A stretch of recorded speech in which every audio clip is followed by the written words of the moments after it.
Welcome back to the class, everyone. We just got more news concerning the Naboo raid. More importantly, we got the full list of characters that are actually allowed to participate in it. With all that being said, there are some really cool characters that we're going to be able to use, and then there are some others that are a bit different.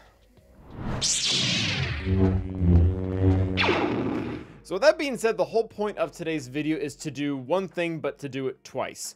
I want to take a look at all 30 characters that are allowed into the raid and organize them into 5 teams that can be utilized. The 2 different ways that I want to do this is when I originally started looking into this, I was realizing that a lot of these characters are, quite frankly, premium characters. We either have a brand new conquest unit, a brand new legendary, some brand new marquees, or even some of the older characters are a little bit hard to acquire, like Ki-Adi-Mundi. So what we've done is we've made an ideal list for all of you people who have 12 million GP. Not that there's anything wrong with that, but as well, what I want to do is make a list of teams that most people should be able to have accessible, and even if you don't have them already built in your roster, you should at least have access to getting these characters because they were already farmable on a node or available in a store or something like that.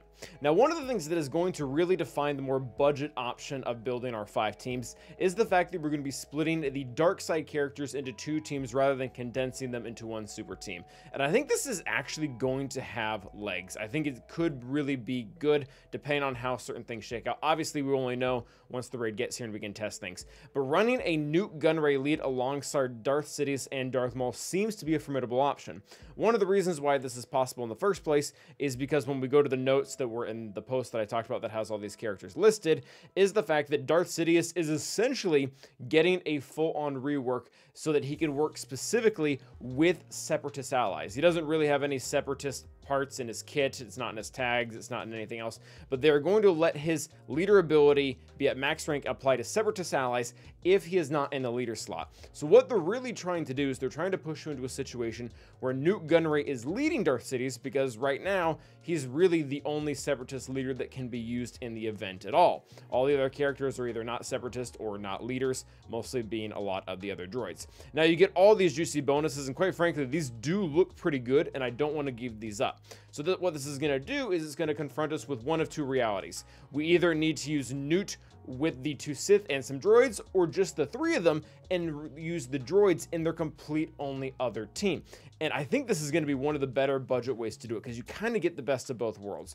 While Newt's leadership does have a little bit specifically applying to Separatist allies, aka the 15% speed and potency you get from all the enemies with extortion, one of the really big things that is going to be happening in the background when you use Newt lead is that you are slowing the entire enemy team down with your extortion, and really whoever is on your team to begin with, Separatists or not, is going to be able to take advantage of that, because now they're all of a sudden way faster, and then you can start to abuse a lot of the things that Sidious and Darth Maul are going to be doing, specifically like applying debuffs to do max health damage against the enemy, and a bunch of other cool stuff that was in that one text that I'm not going to read the whole thing of. So overall, I think this team probably has some space up there. In addition to that, all these characters are already required for 1, if not more things at pretty high relic levels, so it's a team that hopefully most people have out there. Now, by extension, if you were going to be making that team, you're also going to be making the droid team. Now, I think the best thing to do would be to combine the 2, but again, if we're looking at a budget perspective, we're going to need to split them up. And quite frankly, I was looking through a lot of these kits. Man, some of them are really just not outfitted to work with characters that aren't droids and Separatists at the same time, or really just droids at all. A lot of Stops kit specifically points out Separatist droids, calls them out by name, or even like B2's when we look through it, he's specifically only giving turn meter to other Separatist droid allies. So there's a lot of synergy that if you go with the mixed option, that's going to be kind of wasted. Well, you probably will get a better score by including them. I think them being on their own team, even without a leadership entirely, should be able to yield some results, because as we kind of already looked through in their abilities, they have synergy with each other through uniques. And we have done things like this before, and maybe not necessarily in raids, but there was a time in 3v3 where we didn't have enough leaders, where we would just put some characters together, and you would be surprised what some of them can do without actual leadership abilities. Now, that being said, we should be able to still build a strong Jedi Council team on a budget. Mace Windu, Grandmaster Yoda, Aayla, Qui-Gon Jinn have been characters that have been in the game for a long time. They're quite accessible. I believe they're all required for something. Kelleran Beg is also required for something, but at the same time, his character isn't accelerated yet. So while he's accessible, and you can probably farm him up for the raid, he might not everyone have him, but at the same time, he's pretty good. He's required for bow. He ups the Qui-Gon Jinn team in GC, ups your TW game. So it would really be worth to farm him, even if it's going to take you quite a few months, because once the raid's long gone and we move on to the next big bad thing, you're still going to have Kelleran Beck be used in a lot of other areas, making him a pretty good budget fit. And his leadership is really good, at least in comparison to the other Jedi that are sitting here. Qui-Gon, unfortunately, without being in JC, if we look at his leadership, it's pretty bad. Like, it's some speed and a little bit of offense and not really much more. Kelleran Beck actually has some really neat things going on where he's going to be adding a lot of extra damage. He gets that same speed, gets extra defense, which is a really big deal, especially depending on how the raid goes. More foresight in there as well. And really the defense is what we're doing. Qui-Gon Jinn's leadership has most of that stuff anyways. But overall, that's what we're going to be aiming for. And then finally, the other Galactic Republic team that we're going to be utilizing is this essentially super budget team. And the reason why we're putting R2 in here is because most people already have R2 built up for one reason or another, and he has a lot of generic synergy that just should work with everyone. The reason why the Luminara is in the lead is because, number one, she's accessible. You don't have to have her GAC Omicron. I know you all can calm down now. I realize it's the best Omicron out there and you all want it, but that's not really the point. But what CG did, and I find this, I guess it's fine. I shouldn't complain about being able to utilize the character that I have, is this whole huge text piece right here that they're giving to Galactic Republic. It's only usable if the ally in the leader slot is healer. There's only one character allowed in the raid that is both a healer and a leader at the same time, and it is Luminara. And it's actually interesting. We're not going to go into depth here, but if you look at a lot of these abilities, they're already just stealing from her special Omicron for GAC, and they're adding quite a few other things too.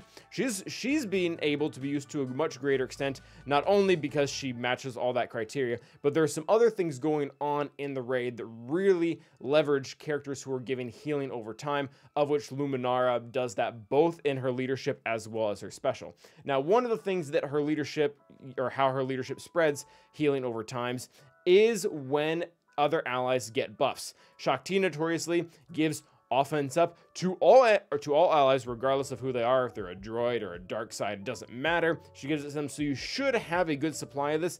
And then in addition to that, it's all going to transfer over to defense penetration, because that's one of the mechanics of the raid. For every buff you have, you get more defense penetration. So on top of all the things you're getting even more. And then you probably just have these characters laying around in some regard. Now, I should have said this to begin with. Do not gear up Jedi Knight Guardian and Jedi Counselor for the sake of this raid. Use them because you probably have them at 7 stars, because they're essentially freebies, and we're trying to go for a more budget option. And I'm putting them in here just because I'm assuming you don't have a Relic 5 Kit Fisto, or you don't have a Relic 3 ETH Koth. They're probably slightly better options, and we'll get to that in the more premium version. And then also the 5th team is Gungans, assuming you don't have Jar Jar, but you have some variation of Gungans. So those are going to be the 5, what we'll call budget teams for the raid that can be worked towards, that will probably have a decent amount of value even when the raid ends, assuming you don't overinvest in some of the more Garbo ones. Now on to the more premium options. Gungans, I don't think I need to further explain on that. Not because they're amazing, and they are amazing, but because there's no variation. They only have one tag, and this is interesting. CG made it really specifically so that they can only work with each other. Like, these characters really do not work with anyone else, other than some weird, like, specific light side only things with Rey, but even that is not that impressive. You're better off using other characters. So there's really no debate for what the Gungan team needs to look like, so we're just going to leave that alone.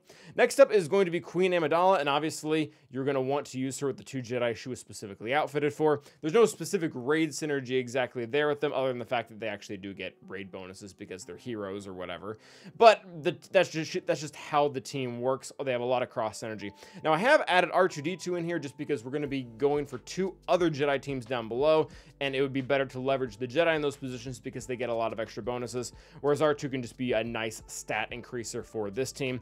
Ayla's here just because she doesn't really have that large of a health pool to be able to take advantage of the fact that she is a Jedi support, and the extra stuns and damage is nice, and she might every once in a while call Padawan and Obi-Wan in to do some fun damage. Next up is going to be the Separatist team that we kind of talked about previously.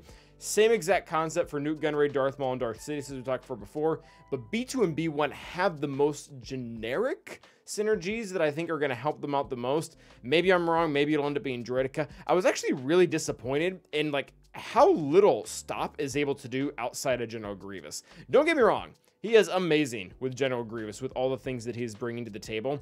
But as soon as you, like, cut out this whole part of his kit where if all allies are Separatist droids, like, he's just not doing all that much. I guess pinned is kind of cool, assuming you can get some target lock out there on there to begin with. But overall, again, I think B1 has more damage. B2 is going to be able to gain his turn meter. He's going to be able to strip buffs. They have more general synergy. I think Stop or Magna Guard or the other characters like that are going to be able to offer. I mean, I guess maybe Magna Guard will be important because you need a tank. But for right now, whatever 2 droids, it really doesn't matter because if you're going for the premium option, you probably already have all those droids ready to go anyways.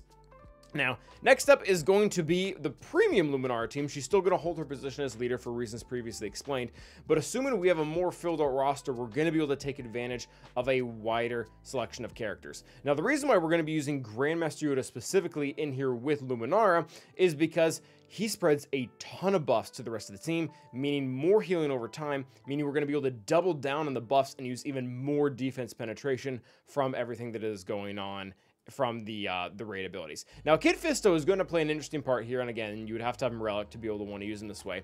He adds in potency up to the team, which, again, this was very specifically crafted by CG for the 2 of them to work together in this way, because when we go through all this, while a Jedi has both healing over time and potency up, so Luminara lead with our good friend Kit Fisto in there, they're going to have a 40% counter chance and deal bonus true damage when using an ability. So a lot of cool things in that. Obviously, they won't be able to mix the 2 because, well, I guess maybe, I don't know if it'll count a basic ability. That to me, that implies it has to be on the turn, but maybe not. Maybe it actually would apply outside of it, in which case, that's going to be a lot of damage. But at any rate, you're going to want him on the team for that specific reason. And then the rest of the team, we're just kind of filling out other characters that are going to have buffs that can be utilized to great effect. Plo Koon has some nice generic turn meter gains as well as defense up. A Dispel on top of Shaak Ti's already might be nice. Probably not necessary, but if we're wanting to fill this out with more Jedi, a lot of people have Plo Koon built up because he's a useful ship. I do realize it's a more premium option, but we are on the premium selection. Now, last but not least is going to be the better Jedi Council team. Now, we have added Ki-Adi-Mundi in here, and I do want to say a lot of people I think are going to be really wanting to put Ki-Adi-Mundi with the Luminara team because you just naturally think of his unique that adds a ton of damage to his allied Galactic Republic Jedi that are either support or healer.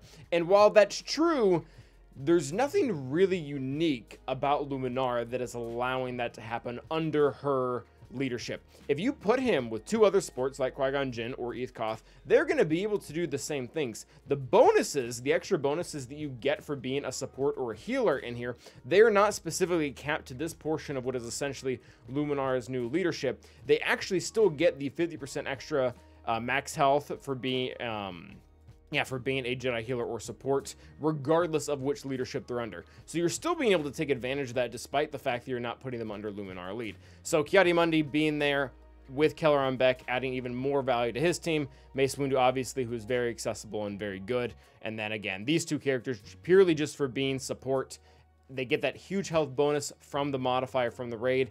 Ki-Adi-Mundi turns that larger health into offense for them, and you will hopefully be just doing a lot more damage. So obviously, we'll need the raid to come around before we can really know what's good and what's not, but I think this is a really good starting point, and I think we really do have options for people who maybe have more of a budget roster or are just trying to go after things that are a little bit more long-lasting than, say, Kit Fisto, because he had a Datacron for a few months out there and then is probably going to go back into obscurity of not being very good anymore.